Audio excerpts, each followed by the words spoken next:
5/2/2025 રોજ ધોળકા શહેર Congress fighter group દ્વારા પીડિત પુકાર રેલી તેમજ જન આક્રોશ સભાનું આયોજન ગુજરાત પ્રદેશ કોંગ્રેસ સમિતિના કાર્યકારી પ્રમુખ જિગ્નેશ મેવાણી અને ગુજરાત વિધાનસભાના વિરોધ પક્ષ નેતા અમિતભાઈ ચાવડાની ઉપસ્થિતિમાં કરવામાં આવેલ આ પીડિત પુકાર રેલી પાશરનાથ સર્કલથી કલીકુંડ વિસ્તાર થઈ ટાવર બજાર સુધી હતી। તેના પ્રચાર પ્રસાર માટે ધોળકા શહેર કોંગ્રેસ ફાઇટર ગ્રુપ દ્વારા આ રૂટ પર આવતા થાંભલાઓ પર કોંગ્રેસ પક્ષના નિશાનવાળી ઝંડીઓ બાંધી હતી। તે ઝંડીઓ ગઈકાલે નગરપાલિકાની સૂચનાએ તેમના કર્મચારીઓ દ્વારા ઉતારી લેવડાવવામાં આવી।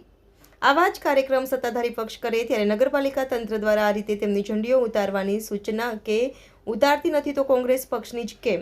શું અધિકારીઓનો ભાજપના ઇશારે આ કાર્ય કરે છે? કેમ પક્ષપાત રાખવામાં આવે છે? સરકારની તિજોરીમાંથી પગાર કર્મચારીઓને ચૂકવાય છે, ભાજપ પોતાની તિજોરીમાંથી પગાર નથી ચૂકવતા। શું અધિકારીઓ વર્તમાન સરકારથી ડરે છે કે કર્મચારીઓ સારું લગાડવા આવું કૃત્ય કરે છે?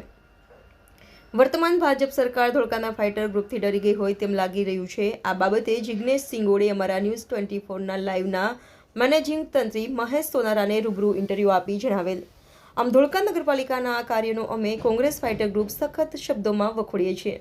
Crime reporter Mahesh Sonara, DT news live 24 Dholka. જય સંવિધાન। આજે અમે મીડિયા માધ્યમે ધોળકા શહેર ધોળકા તાલુકા તથા ગુજરાતની જનતાને આગળ એક રજૂઆત કરવા માટે તથા એક વાત મૂકવા માટે આવ્યા હતા। અમારો મુખ્ય હેતુ જે જણાય એ પહેલાં આજે અમારી સાથે ધોળકા નગરપાલિકાના વિરોધ પક્ષના નેતા નુરજવાબેન તથા ધોળકા શહેર કાર્યકારી પ્રમુખ દિનેશભાઈ તથા હાથસિયા જોડોના ધોળકા તાલુકા પ્રમુખ મિતેશ મકવાણા તથા હું જિગ્નેશ શ્રીગોળ અમદાવાદ જિલ્લા યુથ હાથસિયા જોડો કન્વીનર। આજે તમારી સાથે જે મુખ્ય હેતુ અમારો જે જણાવવાનો હતો કે આજથી 3 દિવસ પહેલાં ધોળકા નગરની અંદર કોંગ્રેસ દ્વારા એક પ્રોગ્રામ આપવામાં આવ્યો હતો। કોંગ્રેસ ફાઇટર ગ્રુપ દ્વારા એક પ્રોગ્રામ આપવામાં આવ્યો હતો જેની અંદર કોંગ્રેસ ફાઇટર ગ્રુપે 3,500 થી 4,000 પબ્લિકને ધોળકા નગરની અંદર ભેગા કરી અને નગરપાલિકા વિરુદ્ધ એક આંદોલન કર્યું હતું, એક લડતની શરૂઆત કરી હતી જેની અંદર ગુજરાતના નેતાઓ મેવાણી સાહેબ આ હેતુ એક જ હતો। એ સંપૂર્ણ કામગીરીની અનુસાર આજે ધોળકા નગરપાલિકાએ ધોળકા શહેરની અંદર લગાયેલા કોંગ્રેસના ઝંડા બધા પોતે ઉતારી અને રિક્ષામાં ભરી અને નગરપાલિકાની અંદર લઈને આવ્યા હતા, જેનો વિડીયો મેં પોતે જાતે બનાવ્યો તથા જે વ્યક્તિ ઝંડાઓ ઉતારીને લઈને આવેલો એ વ્યક્તિને અમે પૂછ્યું કે ભાઈ આ કોણે કર્યું હતું, તારી જો કોણે કામ કરાવડાવ્યું આ ઝંડા ઉતારવાનું? ત્યારે એને ધોળકા નગરપાલિકાની અંદર કામ કરતા સિનિયર ક્લાર્ક ખરાડી સાહેબનું નામ આપ્યું હતું। અમે ખરાડી સાહેબને જેને પૂછ્યું ભાઈ આ કામ તમને કોણે કીધું કે આ કામ કરવાનું? ત્યારે એમણે ચીફ ઓફિસરનું નામ આપ્યું હતું કે આ ચીફ ઓફિસરના આદેશથી આ કામ અમે કર્યું છે। તો મારો કહેવાનું એ છે કે આ જે ઝંડા જે અમે મેઇન હાઈવે પર લગાવ્યા હતા એ RNBના અંડરમાં આવે છે, જે નગરપાલિકાની અંદર આવતા નહીં, છતાં પણ નગરપાલિકાએ ત્યાંના ઝંડા ઉતારી દીધા।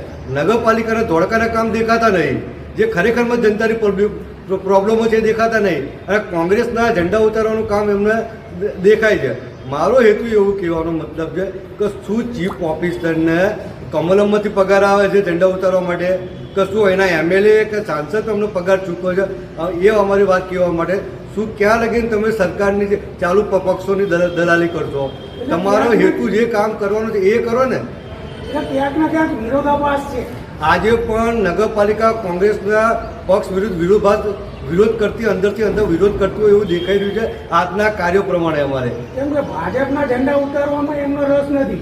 આજ દિવસે હજુ ધોળકાની અંદર રેલીઓના જૂના ઝંડા આજે પણ ભાજપના લગાવેલા છે, જે 6 મહિના વર્ષ જૂના એ કોંગ્રેસ નગરપાલિકાને દેખાતા નહીં, પણ 3 દિવસની અંદર કોંગ્રેસના જે ઝંડા લગાવ્યા એ નગરપાલિકાને દેખાવા માંડ્યા છે। હા, એટલે એનું કારણ એ કે સીધી રીતે કે ભાજપ હવે બિયાતી થઈ હોય એવું લાગે। હાલની કન્ડિશનની અંદર ધોળકાની અંદર કોંગ્રેસ ફાઇટર ગ્રુપથી નગરપાલિકા તથા ભાજપના નેતાઓ બિહોઈ ગયા છે કે આમની જે કામગીરી છે એ નિપક્ષ અને જનતાને સાથે લઈને લડત છે અમારી છે।